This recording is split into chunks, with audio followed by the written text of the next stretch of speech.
If you're looking for a unique shopping experience, you needn't look any further than the Kingston Farmers Market, a pop-up market that's held at the Kingston Collection from 10 a.m. to 2 p.m. on the first Sunday of the month from May through October.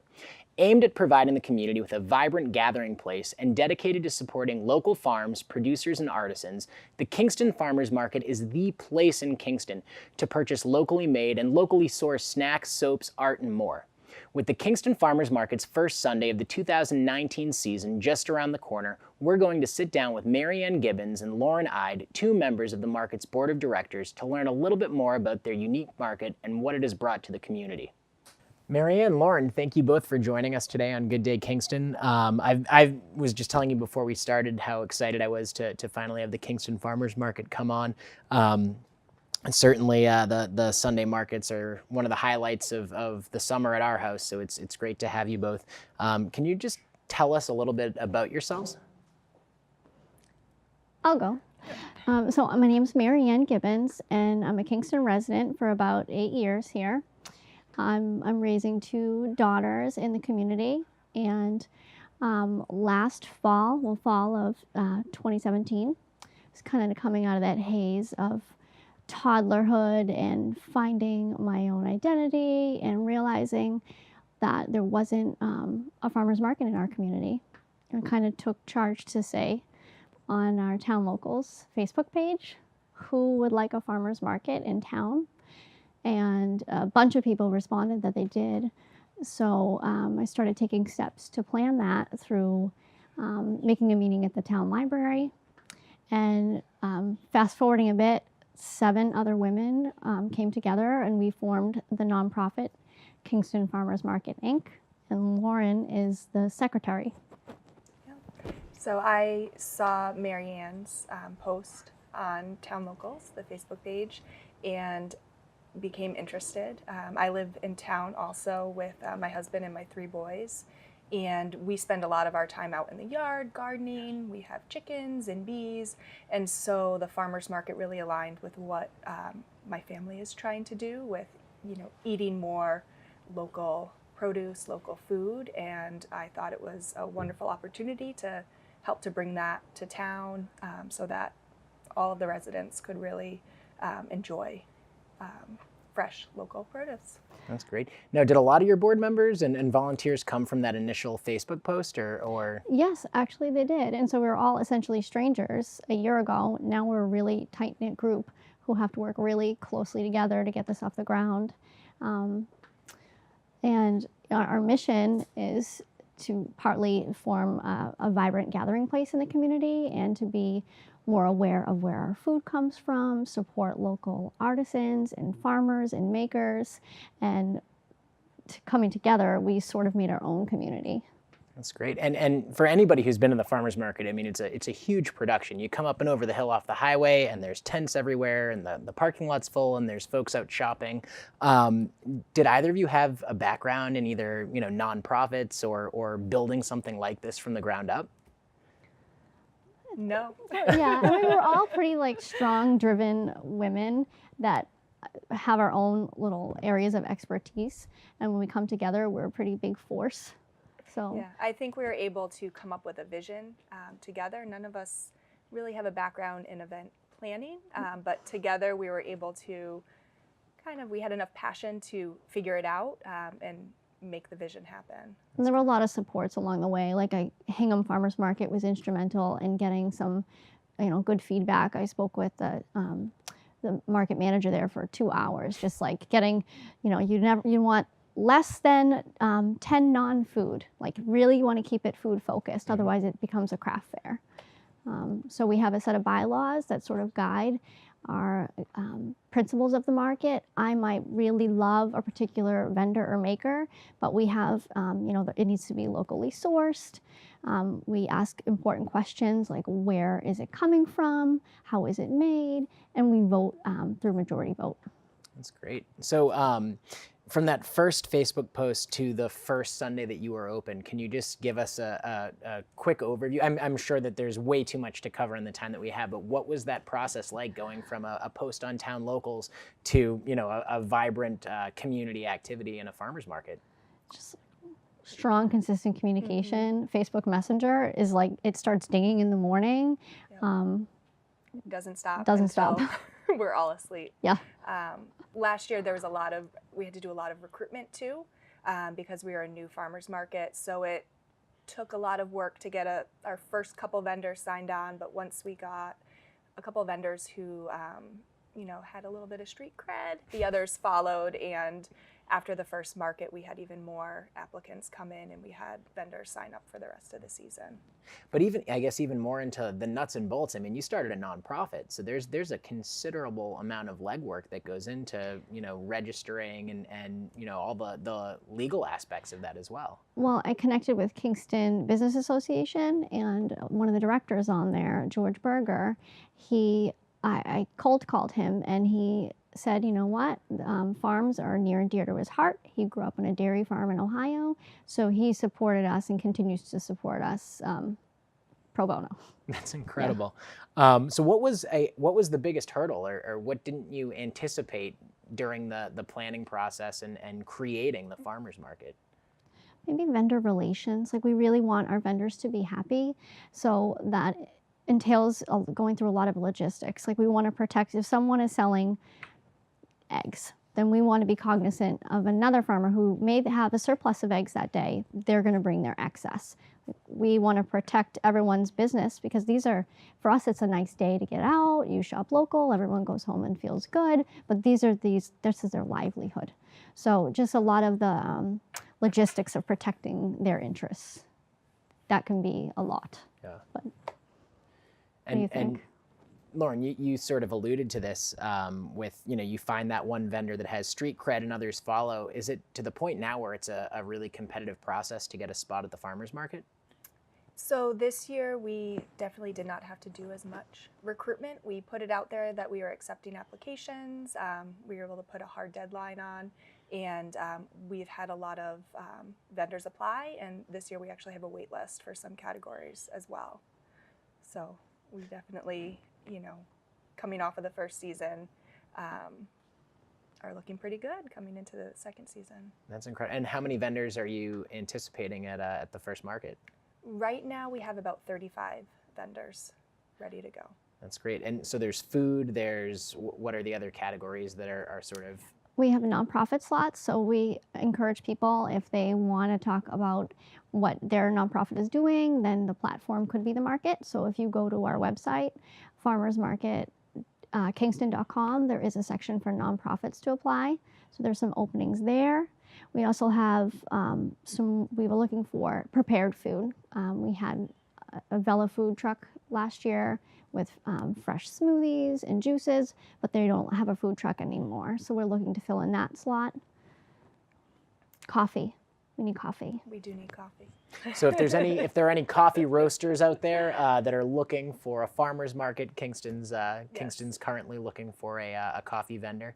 And it's crazy, because I think folks are more apt to hear from their neighbors and their friends about the aspects of the farmer's market that they're so excited about. So you talk to somebody and they say, I loved the toffee, or I loved the jewelry.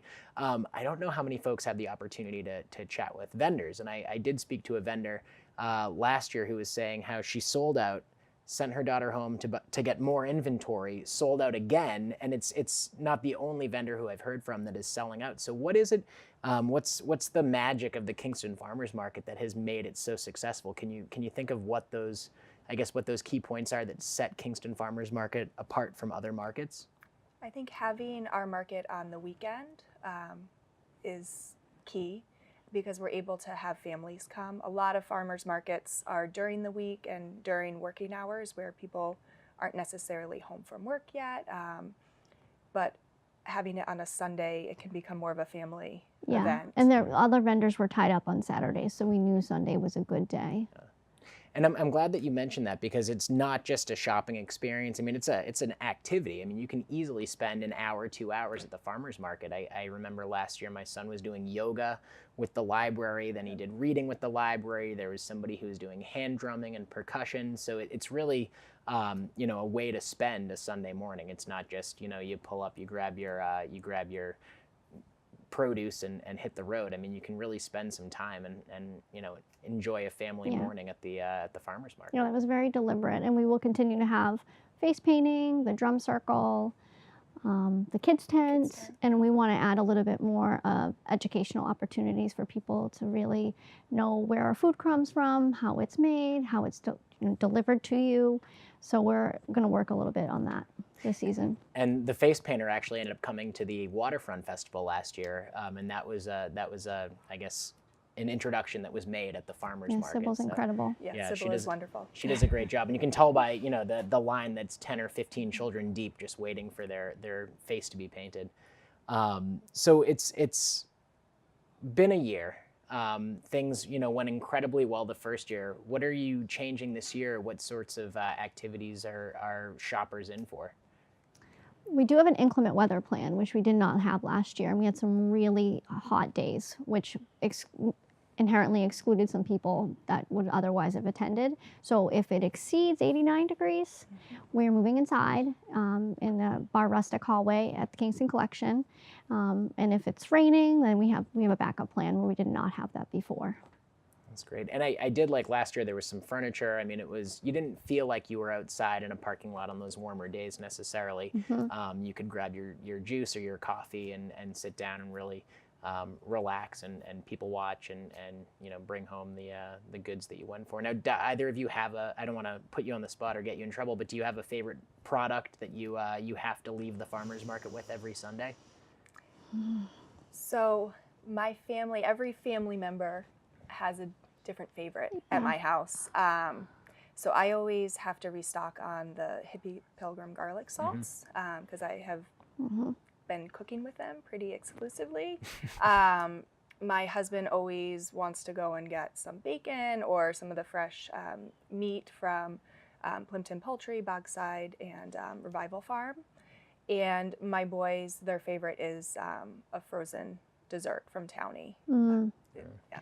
I was a vendor last year selling houseplants, and I would send my husband to Fräulein's to get me a tart. They have savory tarts and sweet ones, but I liked the mozzarella and tomato tart. And the salt at our house is huge, so we put Hippie Pilgrim on absolutely everything. I think probably 3 meals a day involve Hippie Pilgrim. But the toffee last year, I think, was the must-have at our house. And the problem was, we'd get our coffee, we'd get our toffee, and then we wouldn't bring either home. I mean, we'd drink the coffee and eat the entire bag before we left the market. So we may have to purchase more. Those vendors are returning. Yeah, most vendors are returning. Yeah. Fantastic. And so if somebody hasn't gone and they are going, I mean, is this cash only? Do they have to stop at the ATM on the way? Or what are the forms of payment that are accepted at the farmers market? Most of our vendors do take credit debit cards.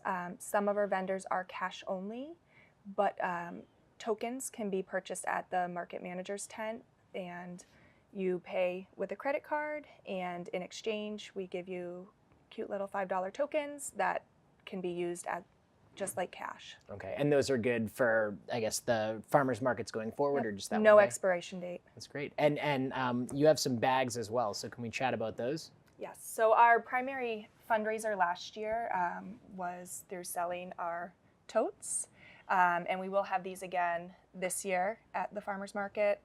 We have canvas totes, and then we also have the insulated totes as well. So you can come, purchase a tote, and fill it with all of your market goodies. That's great. So you touched on this as well, that you know, the farmers market was formed to create this vibrant gathering place for residents, for community members. How do you feel that you're doing, sort of hitting that goal? I think we're nailing it. I do think having the once a month really helps, like, build up the hype. You know, you get really excited, where sometimes if it's once a week, people are like, oh, you know, just go next week. So everyone gets excited every month that it comes around. I think we're also, because it's a monthly event, we're able to run it like an event, not just a farmer's market. So we always try to have a little bit of entertainment. We have a musician who is always there. We have the kids tent with activities for the kids, the face painter, the drum circle. So I think that helps as well. For sure. And one of the things that I really enjoy as well is it has become that gathering place. I mean, you go there and you see neighbors, you see colleagues, you see friends from high school that you didn't even know lived in Kingston or their surrounding towns. So it really has become that meeting place, which I think was really missing in Kingston. We didn't really have that, aside from the transfer station. And spending time at the farmers market's a little bit more fun than spending time at the transfer station.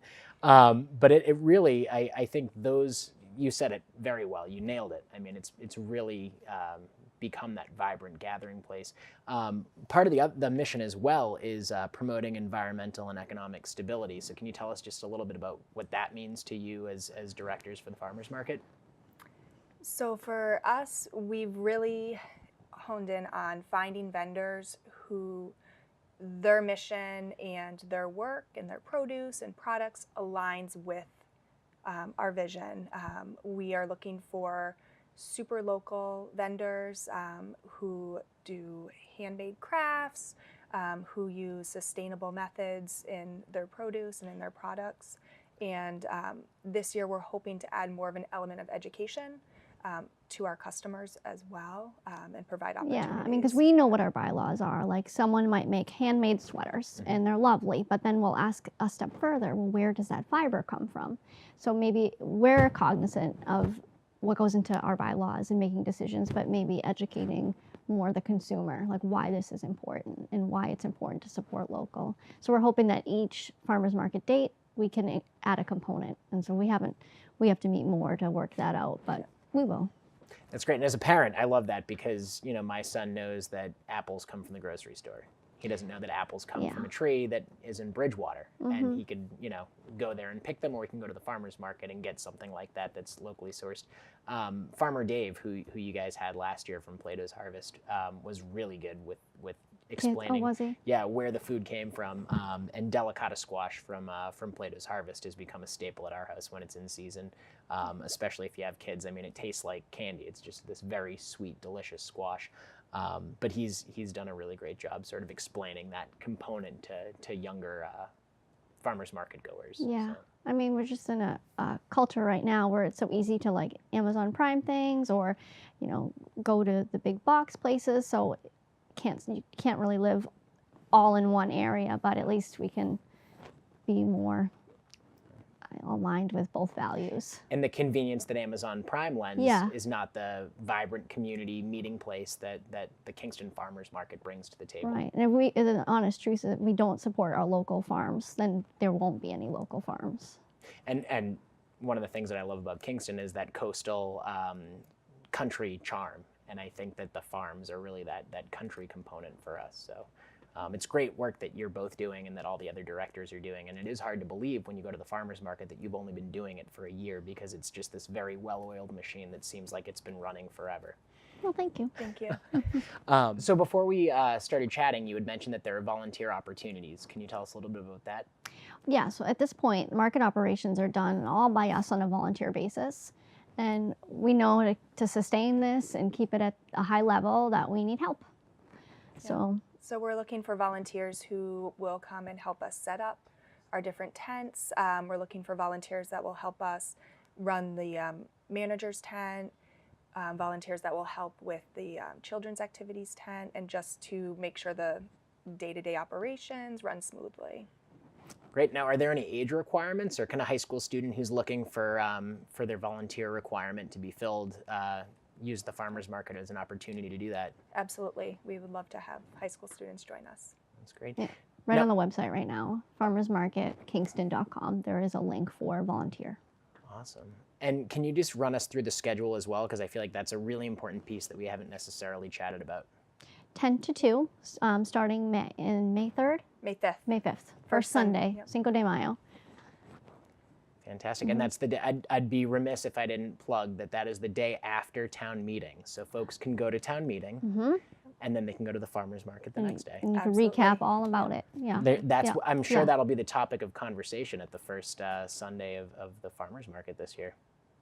Very cool. Well, thank you both for coming on. This has been great. It's really exciting to have you here, and I do hope that some folks who are watching at home who maybe haven't been to the farmers market will see this and will fill their fridge with you this summer. Thank you. Thanks for having us.